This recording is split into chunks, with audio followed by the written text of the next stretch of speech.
the convocation today. We have a lot of community guests here, so don't be afraid to scooch, sit in, just come in and we'll get settled. We have a few announcements before we begin, and we'll welcome Sam Haynes.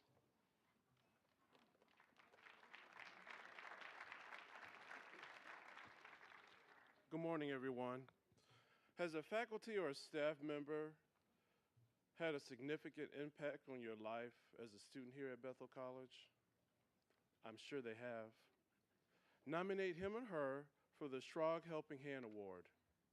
Write a short essay, maximum length, 2 pages, describing substantial difference this person has made in your life, above and beyond the individual's job expectations. The award will be presented at the annual honors convocation on May 11th. If your essay is chosen, the recipient will receive $750 and you will receive $250. Email your nomination essay to the VP of Student Life at bethelks.edu or turn it into the Student Life office. More information and nomination guidelines are available in the Student Life office.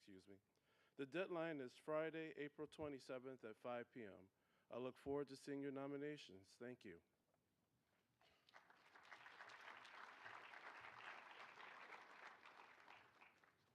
Hi, everybody. I'm Neil from the Elections Commission. So tomorrow is the SGA presidential election from 9 a.m. to 9 p.m. Again, we will not be having elections for Senate due to insufficient candidates. So tomorrow there will be an email sent out at 9 a.m. containing the presidential ballot. And that ballot will close at 9 p.m., at which point the counting will take place. So here's the important bit. If no candidate gets at least half of the votes, there will be a runoff election with only the top 2 candidates from the first election. This second election will occur on the following Monday, April 23rd, so a week from now. And that will allow 3 class days in which the election may be contested, if that is something that people want to do. So the results of the election will be announced as soon as the vote is counted. So again,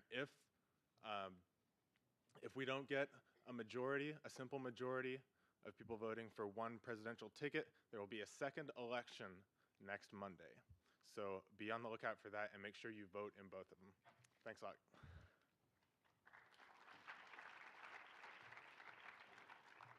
Hi, good morning. I'm keeping this short and sweet, but I just wanted to remind you, I'm Cheryl Wilson. I'm the director of KIPCOR, and I'm just letting you know we have a couple of big events this week that I just want to remind you about. The first one is, this is part of history for KIPCOR and for Bethel College. We are hosting the first ever state convened conference on restorative justice here on campus on Thursday and Friday. And we're very excited to bring in people from around the country who are experts in the field. And we are also having people from all over the state who work in the field to attend and present. And we just wanted to remind you to go to our website if you are still interested in registering. There is still time left to register. Also, on Sunday at 3 p.m., we are doing the last of our 30th anniversary celebration events, and we will have author Rafe Martin, who is an author and a storyteller, be at Mem Hall at 3 p.m. To do a reading, and he will be doing a reception and selling some of his books. If that is of interest to you as well, please feel free to come and join us. Thank you so much.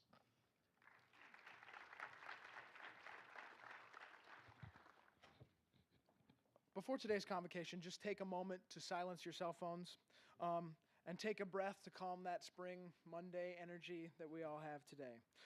To introduce today's distinguished guest, please welcome Bethel College Professor of Religious Studies, Dr. Patricia Shelley.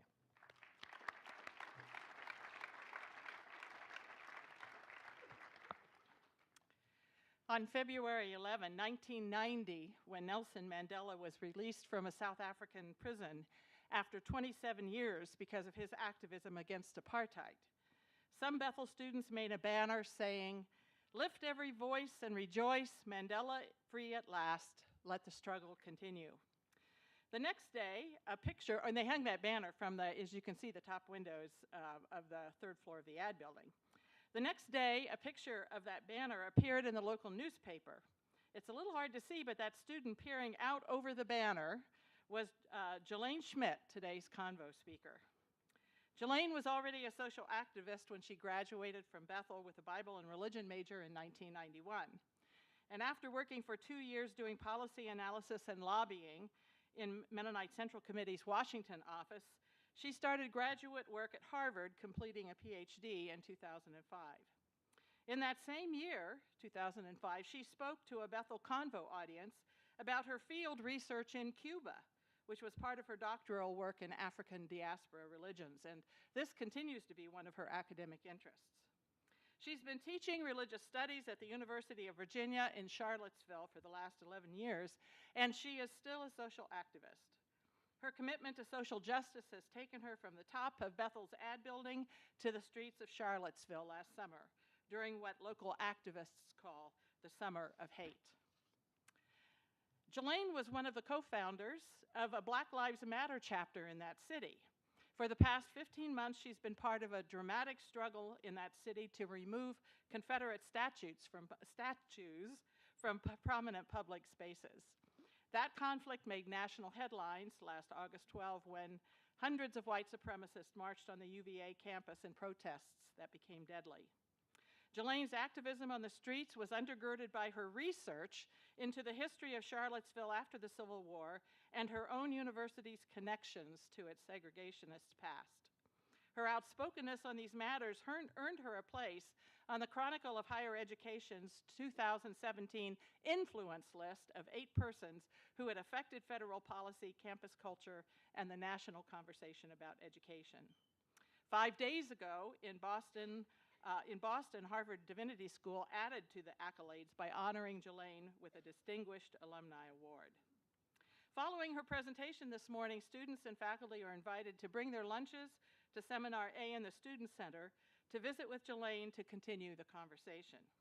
Jelaine, Bethel College is proud to claim you as an alumna and welcomes you back to the Convo podium to talk about your work in Charlottesville.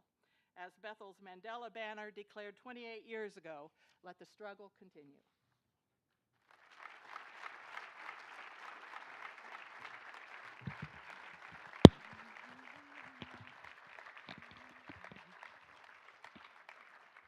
Thank you, Bible and Religion Department, Patty, and also KIPCOR, Cheryl, and everyone, and to everyone present for having me back. It's great to be back at Bethel, where I got my start, got a lot of formation here, and I never thought that I would take the training that I received here and need to utilize it in the ways that I did and others. And I should say that I'm not just standing here just myself, but that there were, literally hundreds of people, thousands actually, that were involved in the counter-protests in Charlottesville that heeded the call of history. And so, part of what I'm going to talk to you about this morning is this notion of holding space, which is so important.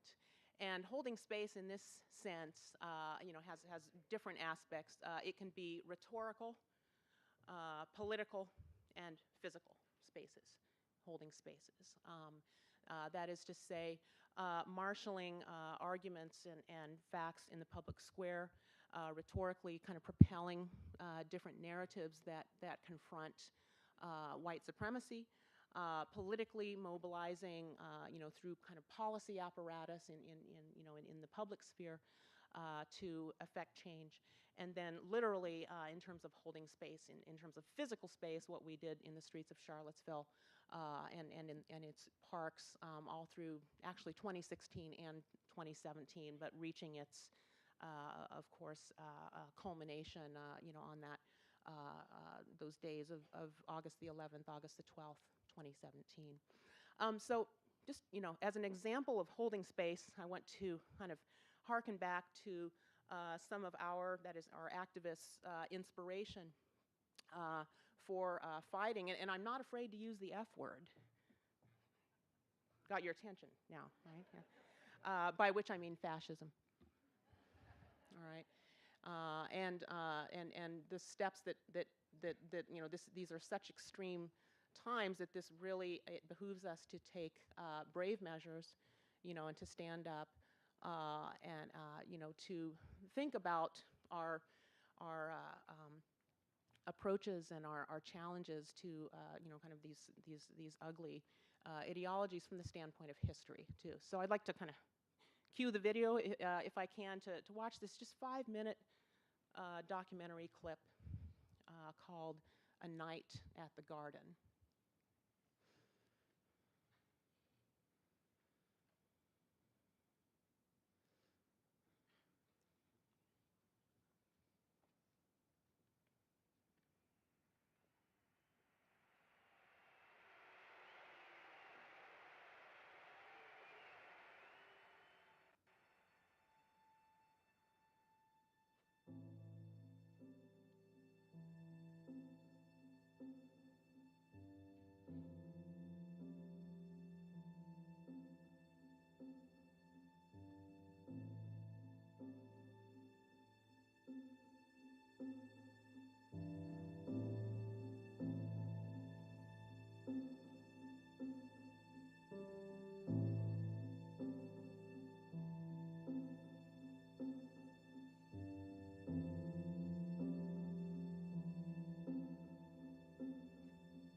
I pledge undivided allegiance to the flag of the United States of America and the republic for which it stands, one nation, indivisible, with liberty and justice for all.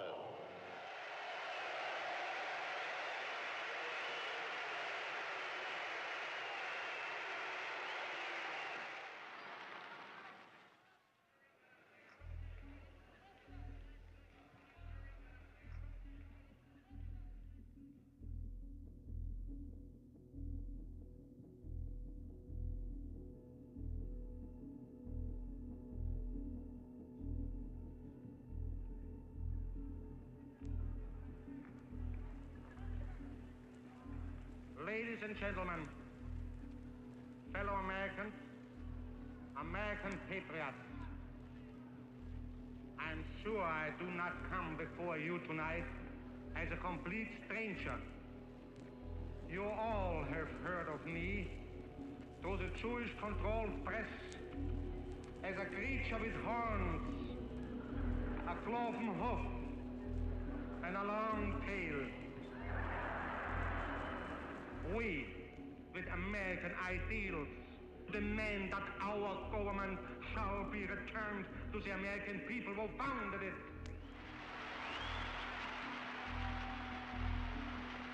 If you ask what we are actively fighting for under our charter, first, a social just white Gentile who rules the United States. Second, Gentile-controlled labor union free from Jewish Moscow-directed domination.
So that really happened in our country.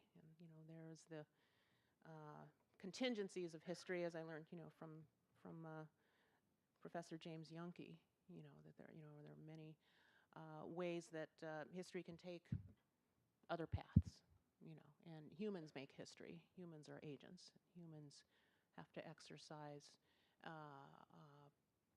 agency when historical events present themselves that require moral choices, right? So the man that you saw disrupt this Nazi rally in Madison Square Garden was a Jewish man, lone Jewish man, who just could not bear the growing fascism that he saw in the United States, and that was, of course, going on concurrently in Europe. And, of course, one person isn't going to be able to derail a gathering of 20,000, and as you saw, he was, pummeled for his effort to hold space, to disrupt that space. That is the documentary evidence that we have of that event, that lone voice of dissent that came through, that we see. And I want to be him. That's how I want history to remember me, and those of us that are engaged in the struggle to hold space in Charlottesville. This is the sort of person and action that is exemplary to us. So, but it takes a fair amount of organization and to do this. As you saw on the marquee outside of Madison Square Garden, the marquee said, had the kind of events that were listed, on the screen, which were, there was a hockey game coming up. Did you see that? It was a hockey game and a pro-America rally. This is the so-called pro-America rally that we saw there, which was the German-American Bund, which was a pretty robust organization of fascists, that had organized there in the United States. And even folks like, luminaries like Karl Lindbergh and others were, involved in this. So this, pairing of a so-called pro-American rally with, one night and then the next night is a hockey game, kind of shows the potential risks for the normalization of this sort of thought, of kind of creeping neo-fascism, and the need to confront it, to not allow it to be normalized. And that's what that man was doing. He was saying, no, he was saying a voice of dissent. This isn't normal, and I won't allow this to go unremarked upon, uncontested, right? And that's what we were trying to do in Charlottesville, and we have a, kind of a long history there in Charlottesville, kind of, going back to one of our founders, which is Thomas Jefferson. His home, Monticello, is right outside of town. We are in the land of the Founding Fathers. It's a very kind of genteel sensibility, fairly affluent community in Charlottesville, nestled in the Blue Ridge, in the Piedmont region, surrounded by wineries and all manner of upscale gentrification going on. And it's a tale of two cities, too. 25% of the population lives under the poverty limit, and the descendants of former slaves live there in the area and in town. If you can see this map here, and this dark gray area, the most upper with a little spot in the middle of it, that little spot is Charlottesville in the dark gray area.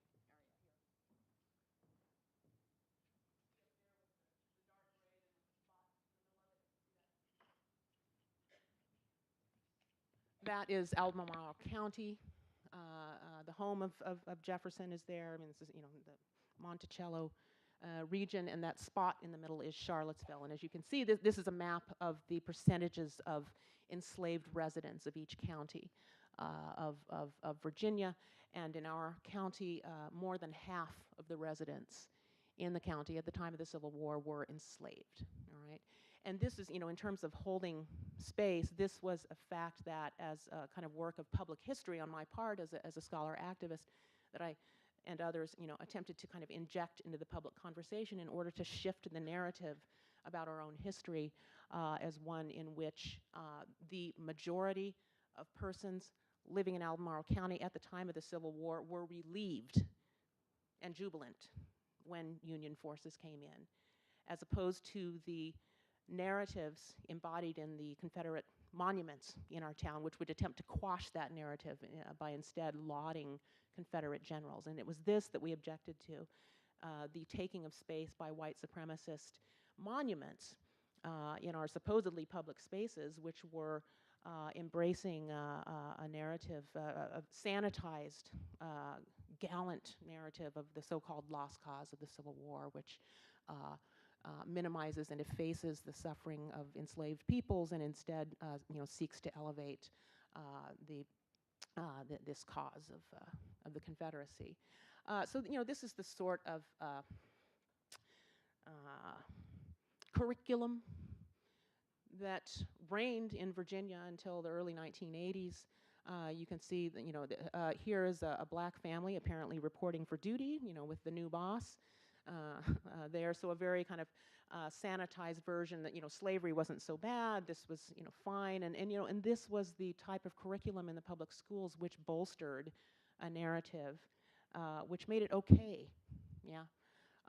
for our public spaces to be dominated by the monuments to the Confederacy and this sort of thing. So this is the mindset, the kind of ideological space, if you will, that kind of reigned, for 150 years or so in our town until we started confronting our past, that was embodied in these Confederate statues that we wish to get rid of.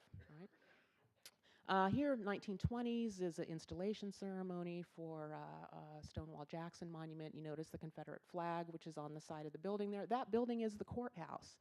So this was a message to any and all, particularly people of color, who might approach the courthouse seeking equal justice, that they would not receive it there, that it was being anchored. This space was being anchored by a Confederate monument. And the land upon which that Confederate monument stands was formerly a black neighborhood, where the houses and the businesses that were owned by black people were seized by the city, by eminent domain, and the block cleared in order to establish an all-white park, which was then anchored by this statue. So there's a direct relationship between these monuments to white supremacy and then black displacement and economic disenfranchisement, right? And this was going on in the 1920s when Jim Crow laws were being codified. So it was a very clear message from the town leadership, white leadership, about who was in charge and who needed to stay in their place, all right?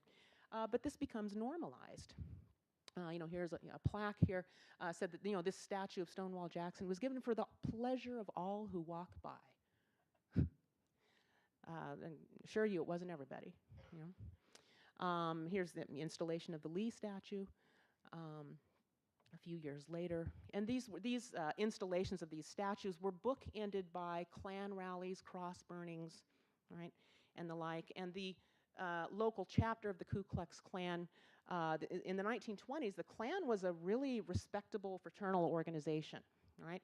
The local sheriff was a member in our case, and this was true in many locations, that law enforcement was in league with these extra legal measures of maintaining white supremacy. That is not just the codified Jim Crow laws, but also the threat of terrorist violence. And it is terrorism, because the textbook definition of terrorism is non-state actors using violence in order to accomplish a political aim. That's the textbook definition. So the Klan is a terrorist organization. It is the first established terrorist organization in the United States.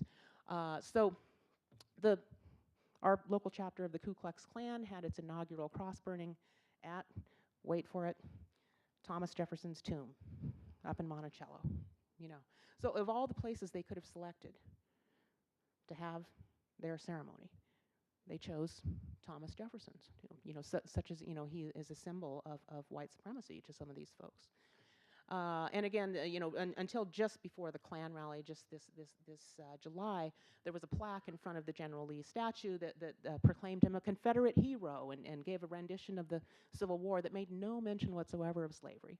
And we insisted as activists that that be removed before the Klan came, in order that there not be such a flattering narrative about who Lee was. So this was, another move for holding space, our public spaces there, and to remove the approval for white supremacy. Right? Meanwhile, as I mentioned, over half of the population at the time of the Civil War in Albemarle County, where I live, where Charlottesville is located, was enslaved. And yet, the only public marker of this is this small plaque. That's my foot there, just for scale, so you can get that. It's embedded in the sidewalk, And meanwhile, across the street are 25-foot tall bronze monuments to Confederate generals. So it's very clear what narrative is being endorsed by the city authorities. This was just put in recently, and it's, again, you have to look for it. It's easy to miss. It's embedded in the sidewalk. It's literally stepped on.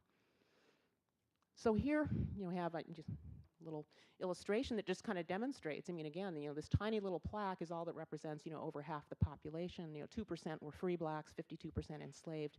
The remainder were whites, and yet all these statues are honoring this lost cause of the Civil War.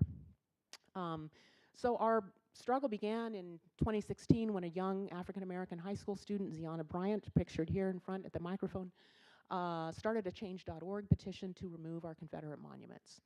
And it garnered many, many signatures. Behind her is an African-American man. He's the former vice mayor of our town who brought this petition to City Council in order to initiate a conversation about our public spaces. This brought on many, many meetings, public hearings where members of the public came to express their opinion. Here we see a man dressed as General Lee.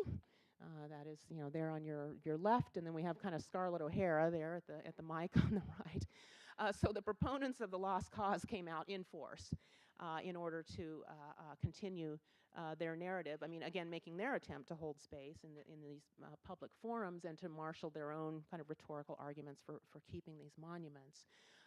You can see there are some people in the audience that are holding up blue signs. These signs say, "Remove the statue."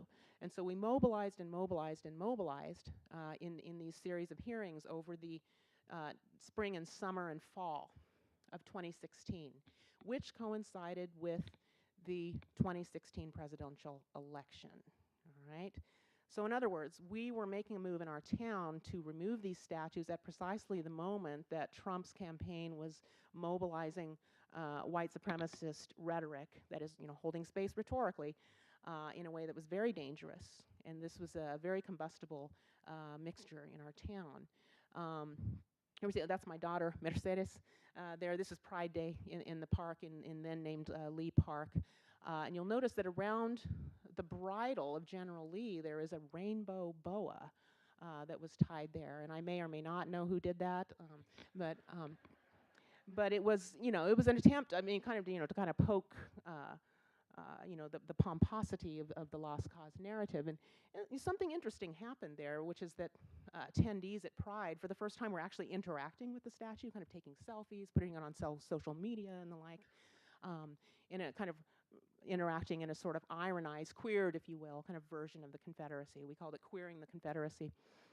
And so some proponents, these folks, basically, called it into the police and said that the statue had been vandalized. I mean, nothing of the sort had occurred. It was just a, kind of festooned decoration, temporary, 8 hours. But in any case, it was removed forthwith because it was the boys in gray could not be associated with anything gay, apparently. So then, kind of repeated tagging of the statue.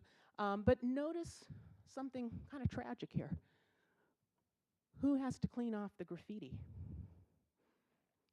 Yeah, an underpaid black maintenance worker for the city,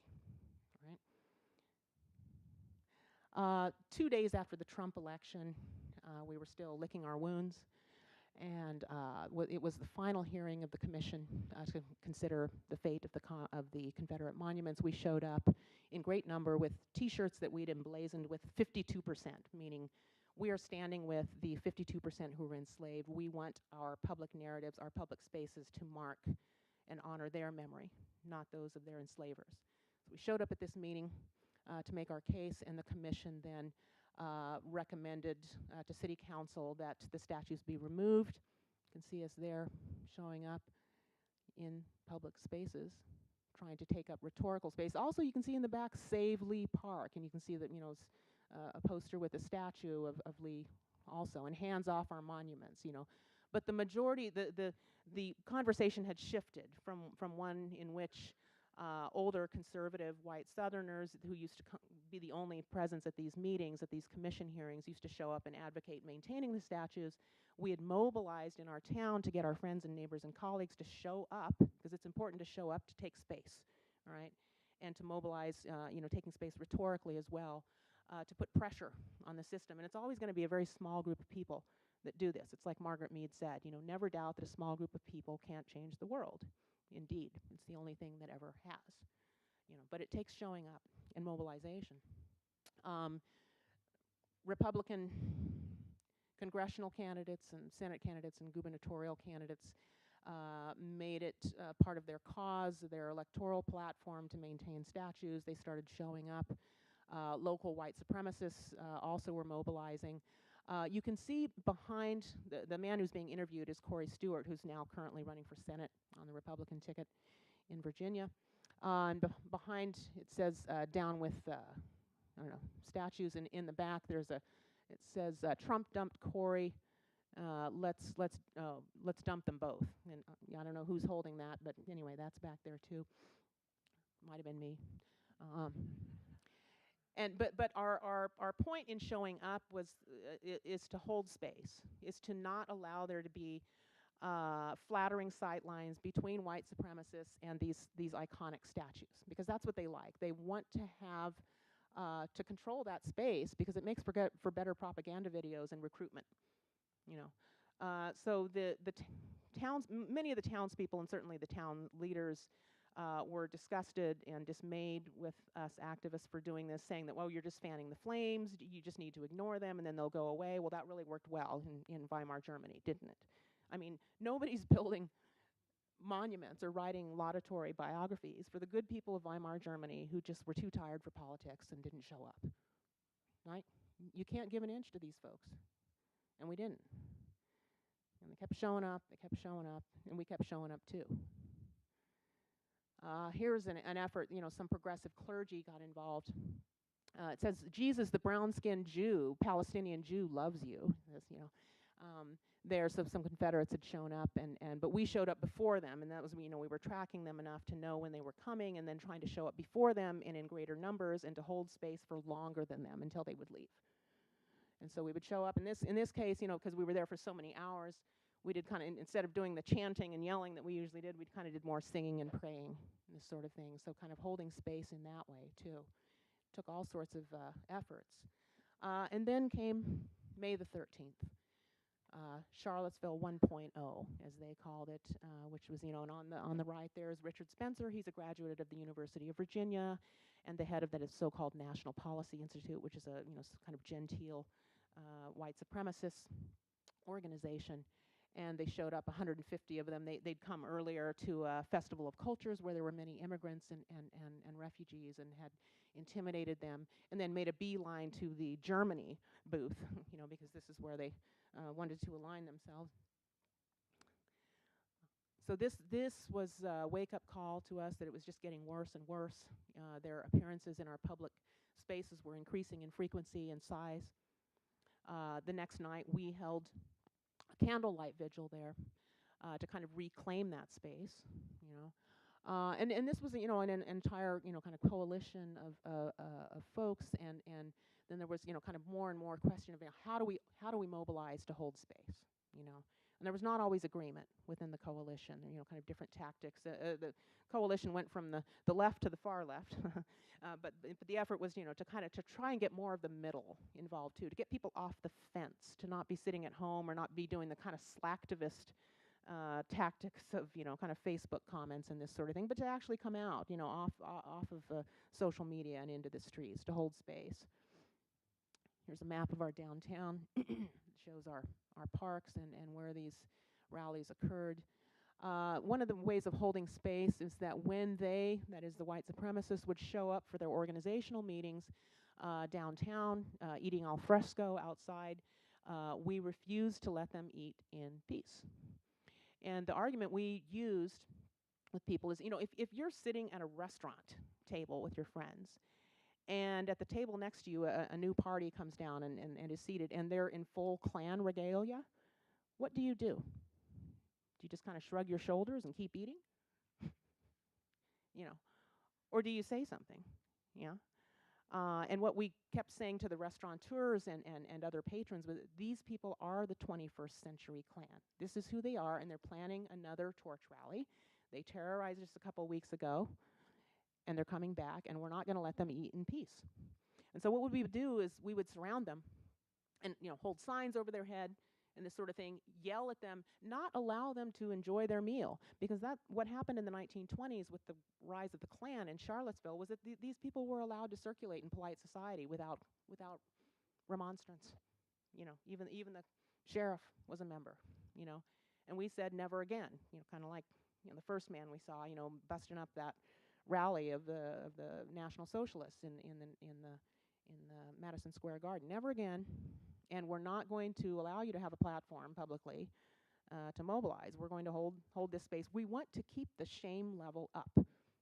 It should be shameful to be a Nazi. It should be shameful to be a Klansman.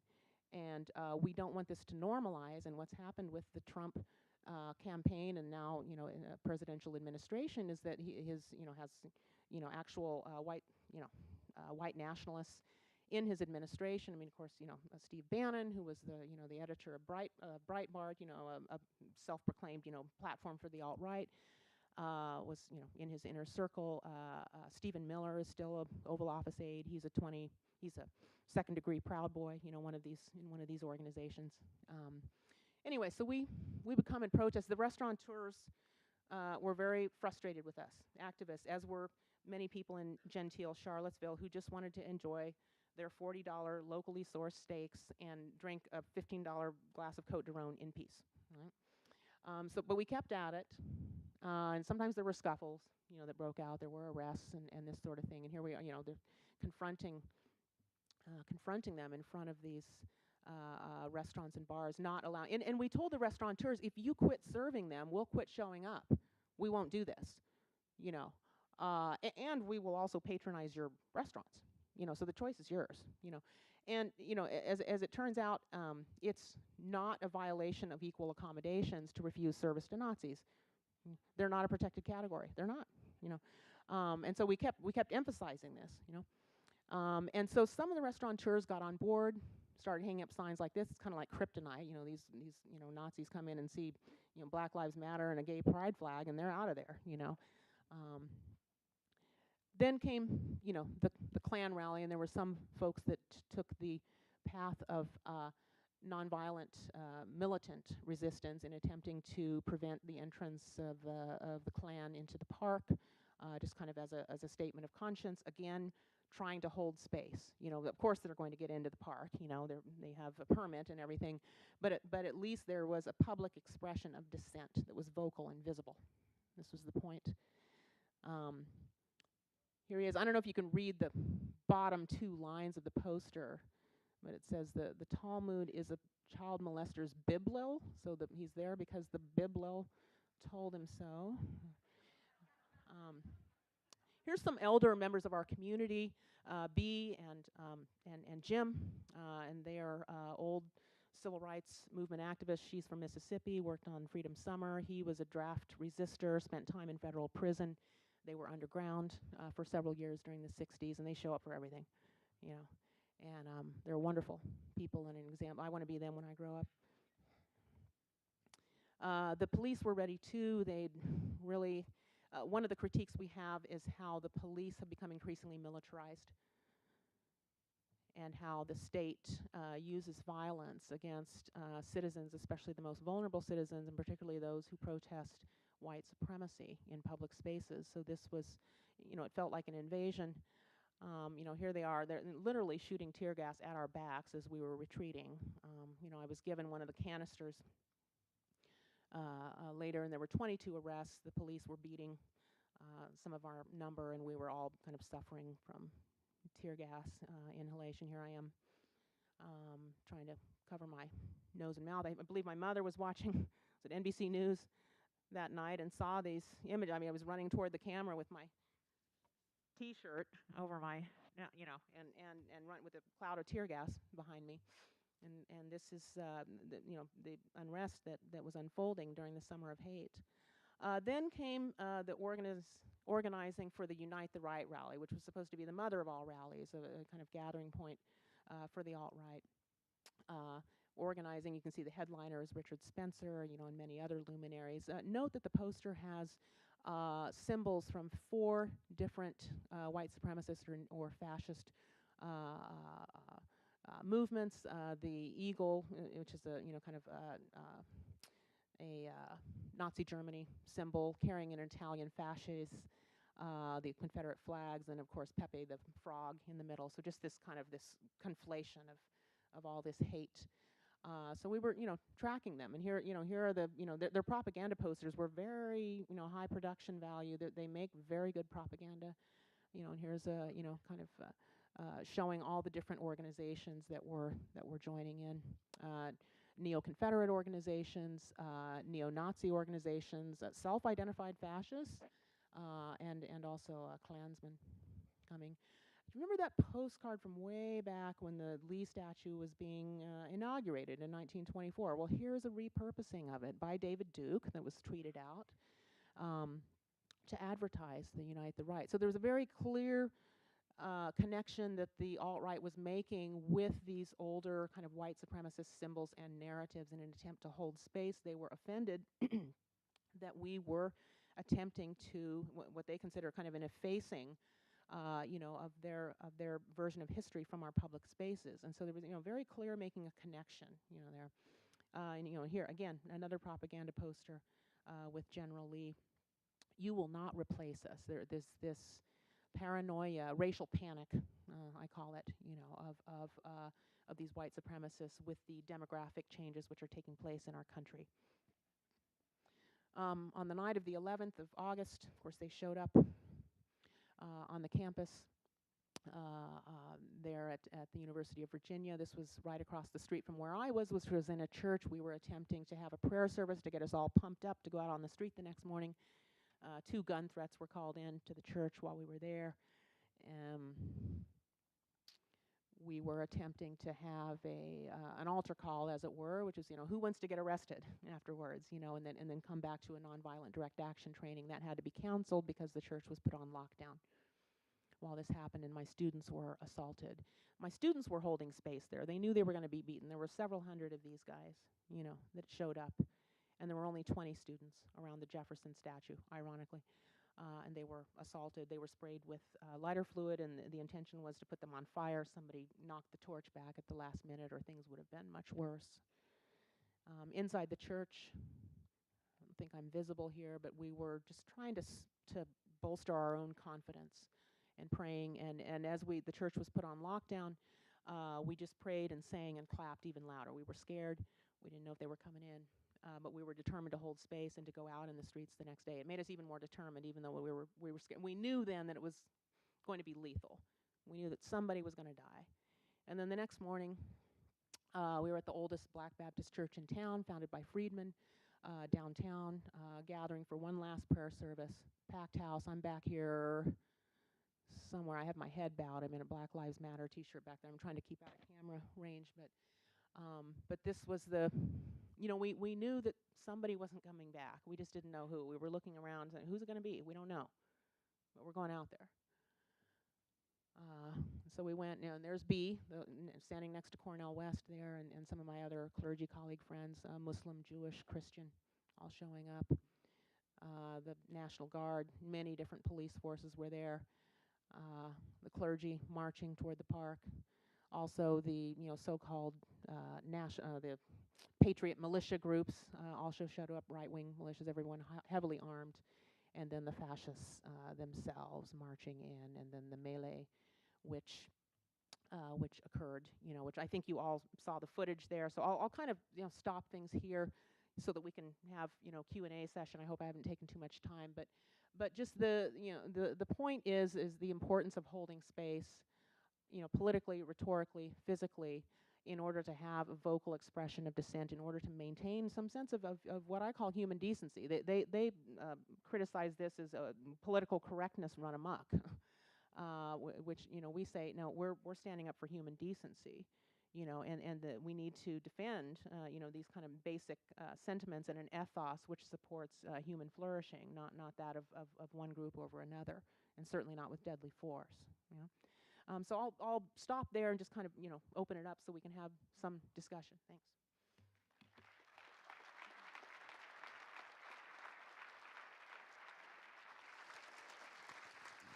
We have time for 2 questions, and I would ask that as this is an educational setting that they be student questions.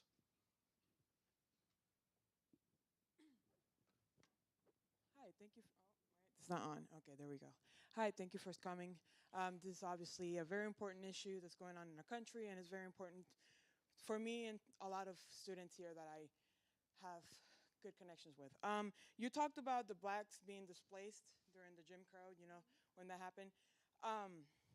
Could you compare that to today's gentrification going on? I mean, you walk down black people neighborhoods, you just see like Dollar General, liquor stores. You go down a white neighborhood, you see Starbucks, you see all the good things. Do you think, I mean, it's obvious that that's what started it, but is there any way we can attack that? Yeah, I mean, that takes a really robust public policy intervention and also showing up. You have to show up. You've got to go to city council. It's zoning. It's about zoning. It really is. It's nutsy boltsy stuff. It's really boring, but you got to show up, you know, because that's what it's about. Who gets access to low interest loans? Well, the gentrifiers, you know, and black folks didn't get, you know, that kind of infrastructure investment, you know, at the time. That is, the government made a clear choice to invest in certain places and not others, you know. So that takes, you know, yeah, intervention.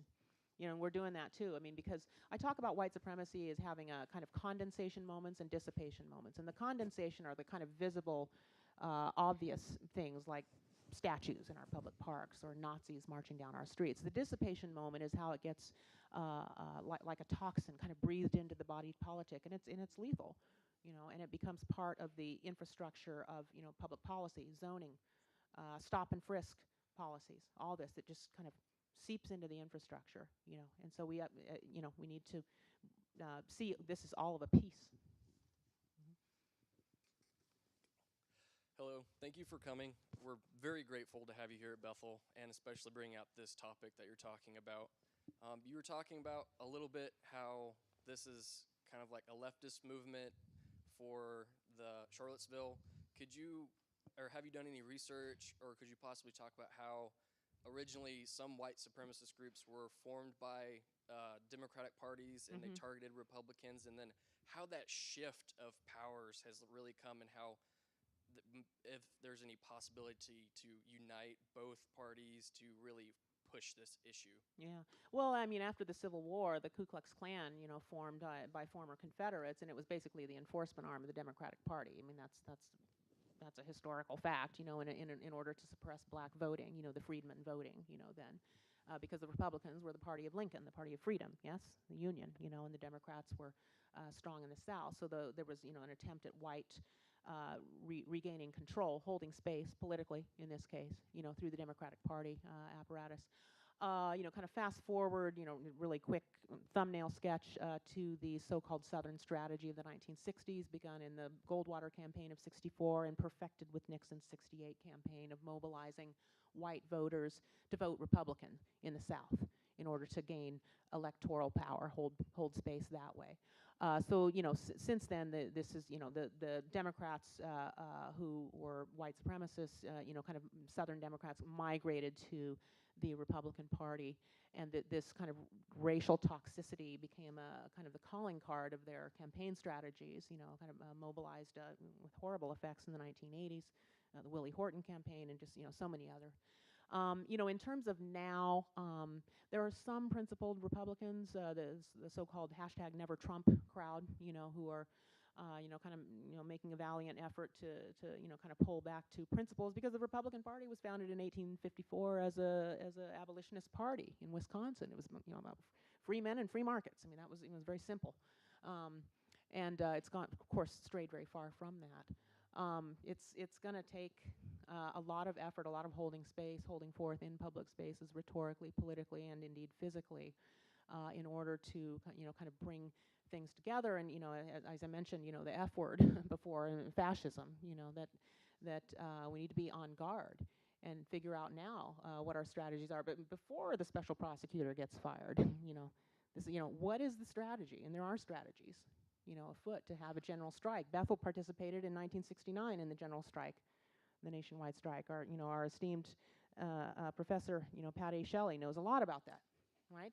This was a nationwide effort to shut it down. Shut it down. This is not normal, right? And things shouldn't be allowed to operate as normal. We need to, kind of have a national reckoning here. So I urge you to, get mobilized now. Don't wait for it to happen. Just already figure out what the strategy is. And that's one thing that we've learned in Charlottesville too, is that we're ready. Now when they show up, we're ready to be there and to hold space. Let's thank Dr. Schmidt. If you have questions, please come talk to her. You're dismissed. Have a good Monday.